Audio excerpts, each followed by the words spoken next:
All right, Thursday, May 4th, 2023. Another day, another bank crash. Another couple of banks crash. Oh, the banks are in trouble, all these regional banks.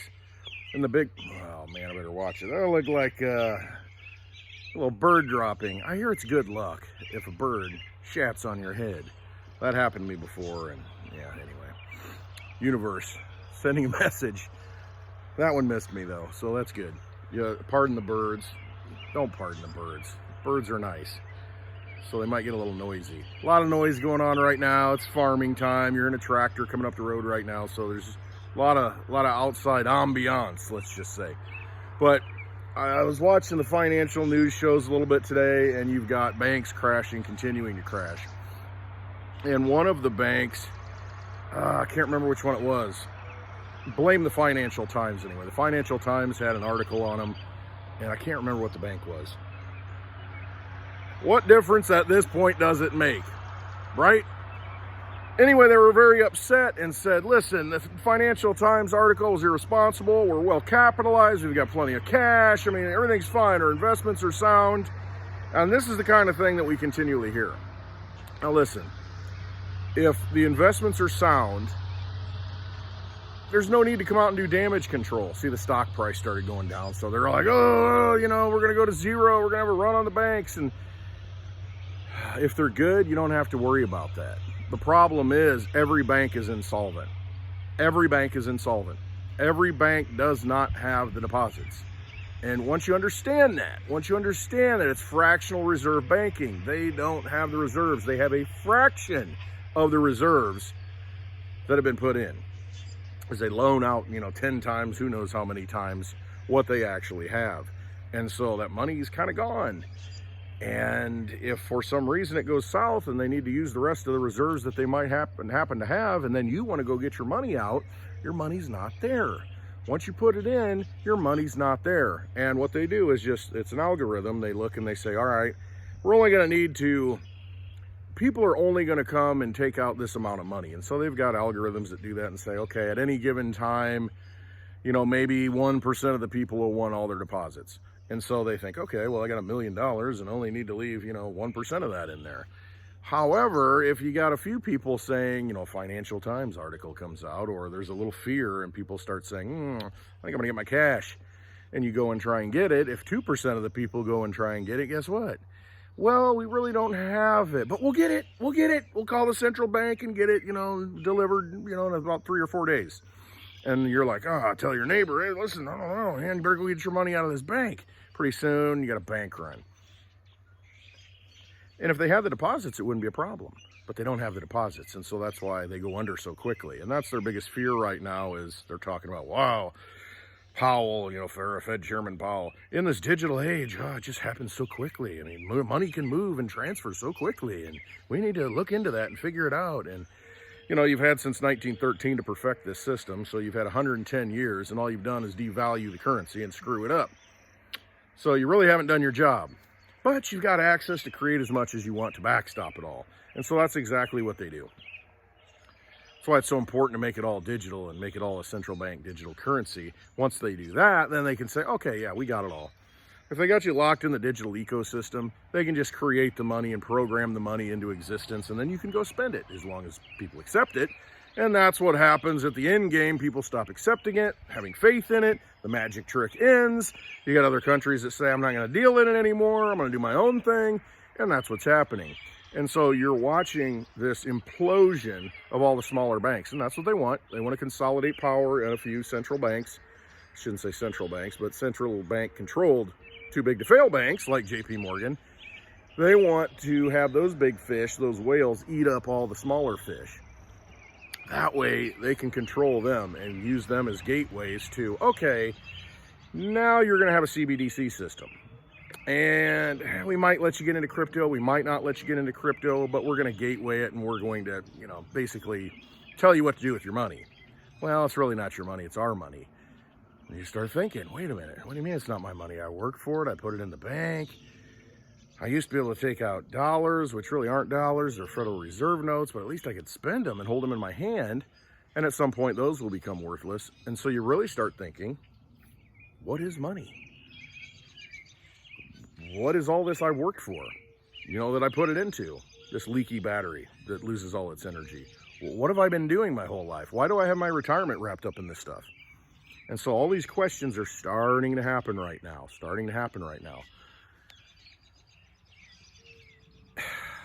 One of the fears I saw, you know, on the program today, somebody was talking about, you know, an advisor talking about, well, you know, you can't, everything you see on social media, it's not necessarily true. So what'll happen is they blame social media for someone like me coming out and saying, hey, the banks are insolvent. And so you're like, well, shoot, I'm gonna go get my money out of the bank. Well, it essentially proves itself to be insolvent because you try and get your money out and you can't get it out. And that causes the bank to fail, causes the stock price to go to zero. And the Fed has to come in and backstop it all. So it proves that the whole system's nothing more than a magic trick, that we've allowed ourselves to fall into that illusion and believe that there's another rabbit in that hat. But it's all fake. And they'll create as many rabbits as they need to because, you know, rabbits can create a lot of rabbits. They create a lot on their own. And that's what the Federal Reserve does. That's what central banks do. They just create something out of nothing.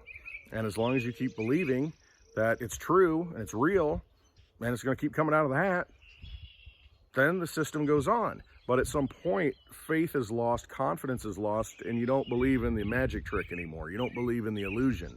Once you understand how the illusion works, you can't be fooled again. And so then what happens?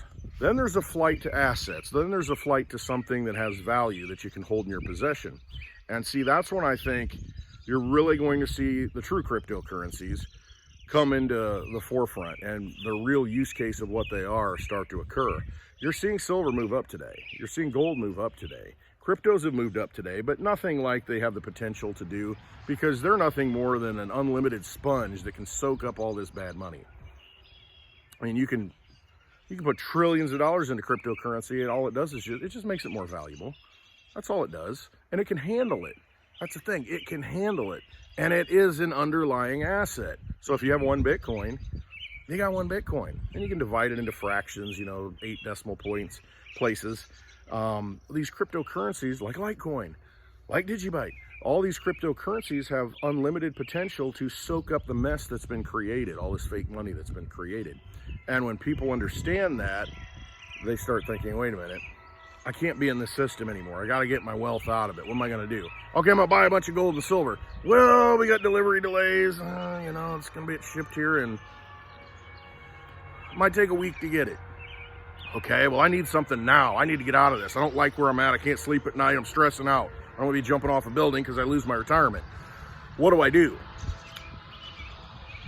Crypto is a digital asset. If you take that fake digital money that's on a digital screen, you know, you say you have or they say you have, and you move it into cryptocurrency, you can do it like that.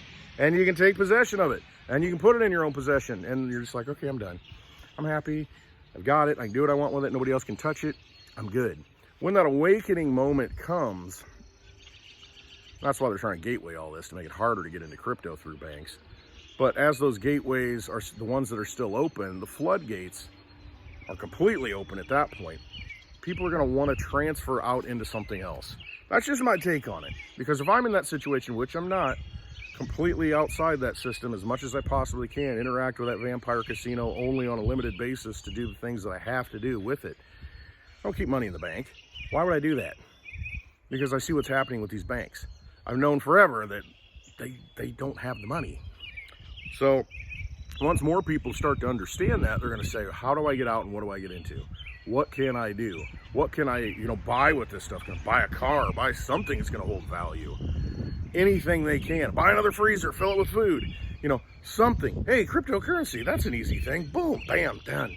Litecoin, that's pretty undervalued. Man, Bitcoin way up here. One Bitcoin, $29,000. One Litecoin, $90. 4-to-1 ratio. Networks have been running, over 11 years each. I think I'll take Litecoin. Seems like a better buy for my money. It's like comparing gold and silver. It's like, well, an ounce of gold is $2,000. An ounce of silver is $25.26 an ounce. Yeah, okay. Can't afford the gold. Can't afford the Bitcoin. Can't afford to sit and wait for the Bitcoin to get moved. But didn't put enough transaction fee in. That's a problem. Especially as more people come into it, it's going to be a big problem. Litecoin doesn't have that problem yet. It will when more money comes into it, and it's so well adopted. The blocks will fill up. The transaction blocks will get more expensive. That's just what it is. But for now, man, it's a go-to. It's sound money for the digital age. That's what it is. It's just there waiting for you. And people will understand that. They'll realize that as more of these banks collapse. And we see more of the crumbling of the current economic system. That awakening moment will happen. And it's best to front load it. Front run it. Get ahead of it before it's so difficult and there's this panic that you're not going to be able to do it. It's going to be very difficult to do. So that's kind of what's going on right now.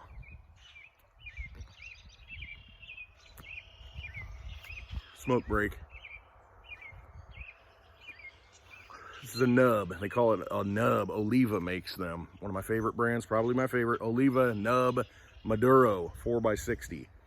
4 inches by 60 gauge. Sorry, not appropriate to be on camera there. But the system's unwinding. I mean, you're seeing it all the time. And we've already gotten to a point where enough banks have failed that monetarily, the bailouts that have occurred are more than what happened in 2008. And 2008 was a collapse moment. That was a moment where things really went, I mean, man, is it going to continue to function? People were worried that banks were going to shut down. They weren't going to exist anymore. And they were afraid to trade with each other. And we've already passed that right now. And it seems like, oh, everything's fine. Nothing to worry about. No biggie. Until all the little local yokel banks have JP Morgan on them, or maybe Bank of America or Wells Fargo. And there's only a few left.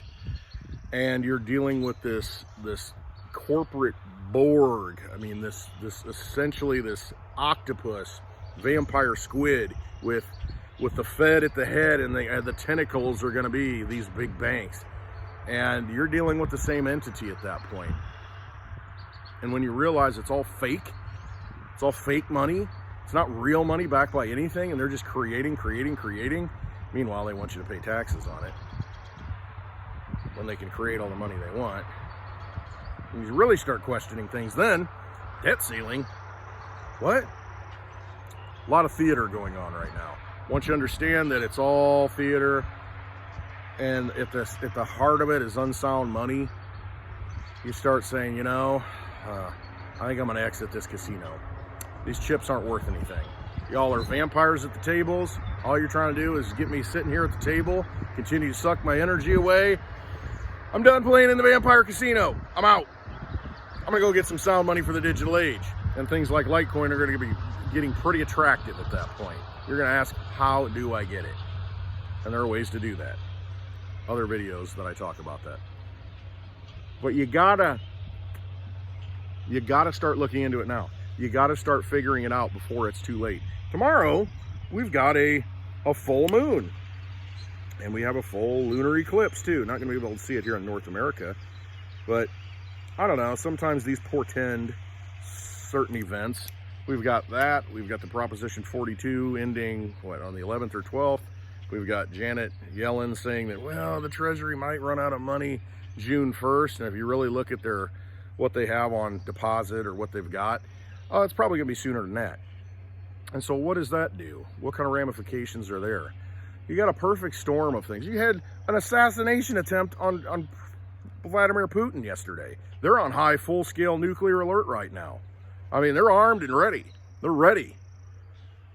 And nobody's talking about it. We've got all these things going on in the world that are hitting this crescendo moment to where everything could just go pop. Oh, and the banking system collapsed. We had a cyber attack. It was Russia. It was, whatever. If you're not dependent upon that system, if you're not playing in that vampire casino, life goes on. But if you're completely enslaved to it and you've got all your energy wrapped up into it, that's where you're going to have problems. Got your pension in it? I'd be scared right now. I really would. And that's why I have nothing saved in that old system, because I understand that it's a dead system. Constantly has to be resuscitated. It's a vampire. Vampires can't exist without new energy. They got to continue to feed. And they feed off of us. And when you stop feeding them, they just kind of wither and go away. And everything that supposedly they were protecting for you goes away too. So understand that. Understand we don't have the best leadership right now. Oh, and the other thing, speaking of leadership, the White House. Today, you've got tech executives, Microsoft and, whatever, Google, I'm not even sure who, meeting in the White House about AI. And what are we going to do about this AI, this artificial intelligence stuff? And that just kind of sprung up out of nowhere. You've got these chat GPT, you've got these things where you can type in and say, hey, write me a television script. I saw that somebody posted that and said, write me a TV commercial about Litecoin and Bitcoin in the shower using MWeb, security versus non-MWeb security and what it looks like in a shower scene. And ChatGPT returned a script. I mean, this stuff is pretty good stuff. I mean, it needs fine-tuned, but we've got a writer's strike in Hollywood right now. They need more money and whatever. They don't want to use AI. They don't want these executives using AI for the studios, but they realize you're fighting a losing battle at that point. As this, there's always going to be a need for art. I think in the midst of this technocracy that we're moving into, artistic expression will always be sought after. However, a lot of the drivel that you see on the television screen is just rehashed garbage. Watch some of these TV shows; they're absolutely joke. Who writes this stuff? You could have the AI bot write it and it'd be better. And so I think these screenwriters, these writers, they need to start learning how to use the AI systems. And those people going forward, a lot of jobs are going to get eliminated by AI. But if you know how to interact with AI and create with AI, you'll have a job. Till it just becomes self-aware, right? Cyberdyne, the Terminator stuff. But that's the kind of scenario that a lot of people are worried about right now. That's why we're having discussions in the White House that, hey, what if these AI bots and these AI interfaces, whatever you want to call them, get so sophisticated to where they just completely start taking over a lot of different things to where human beings aren't needed so much.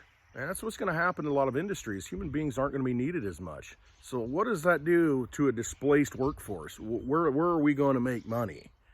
And that's where they roll out the universal basic income. Then they'll make it CBDC based. And hey, you get paid this amount of credits every month just because, that's what we do, and a lot of people, probably most people in the United States are already on UBI, universal basic income. If you look at the Social Security, Medicare, the women and infant children food stamps, if you look at the social programs that are out there, a majority of the people in the U.S. are probably already drawing from the government. So it's not much of a leap to say, hey, we got 25% of the workforce that just got gutted. Need to put them on the rolls too. And so you start this digital currency, this real-time transacting, this creating what you need in real time programmatically, programmable money. That comes with a lot of control. That's what they want. And it's all happening right now. It's all coming together right now. That's why it's so important, I think, to, okay, if that comes, and it is the worst case scenario, we all are going to be digital slaves to this digital empire. Might want to get some money that's outside their digital system, something that runs on its own, some sound money for the digital age. That's why I talk about Litecoin. You got to see what's coming and get out of the way. It's a proverb, I think. A wise man sees trouble and gets out of the way. Very important to do that. So we've got the tools, we've got options. Pay attention to what's going on. Again, don't be afraid. Just understand what's happening and take action accordingly. And it's happening right now. It really is. I think it is anyway. See a lot of things happening. I mean, come on. As big as 2008 already, and it's barely a blip. Everything's fine. Nothing to see here. No worries. I think there's a lot of things to be worried about if you're going to let yourself be worried. But you're only worried if you're inside their system, playing in that casino, seated at the table where they're dealing you the loaded deck and giving you the fake money, the fake poker chips that might not be redeemable, probably won't be redeemable. Exit that casino now. Find sound assets. Find sound money outside their system, things they can't control, things you can hold in your own possession. Get it while you can. That's really what it comes down to. And enjoy the rest of the day. listen to the birds sing, right? Watch the dogs sit there and sunbathe. No need to be afraid, just be prepared. All right, that's my little Thursday thinking there. I got to mow today. Haven't mowed in a couple of weeks, and it's a little high, so it's a beautiful day today. It's not really windy. I'll peel this shirt off, put the tank top on, maybe peel the tank top off. We'll see. Scare the passersby. But get the yard mowed, and that's where I do my best thinking. Maybe I'll come up with some more things to talk about, right? Tomorrow is Friday. That means it's happy hour time. If you haven't watched happy hour, 4 p.m. Central Time, Litecoin Lisa's YouTube channel, search it up. Follow her, put the notification bell on, and last week we went a couple of hours and we had some students, watching live from a college. That was pretty cool, asking questions. Pretty good stuff. And then Saturday, I think I've got a class with Lisa where somebody signed up for the class, wanting to learn about cryptocurrency and have questions. We've got those classes available. Go to her website, litecoinlisa.net, and there's a place where you can sign up. And you can, if you've got questions about how to get into cryptocurrency, what platforms are out there, what's available, can you help me out? Ask any questions you want. It's a 2-hour class, so you can sign up for that stuff too. Ask away. Swing away, Meryl. Swing away. It's a good movie. Signs. Mel Gibson. All right. Love y'all. Enough of my rambling. I hope to see you again tomorrow on happy hour, and we'll see. I might make another video in the morning. We'll just see how the things go. All right. Thanks for watching. Trust yourselves in this madness. You don't want to put your trust in all these vampires on the screen that say everything's fine. All these magicians, magical vampire, digital pirate entities, legion. All right, enough of that. Love you all. Have a wonderful day. Always trust yourselves. Always.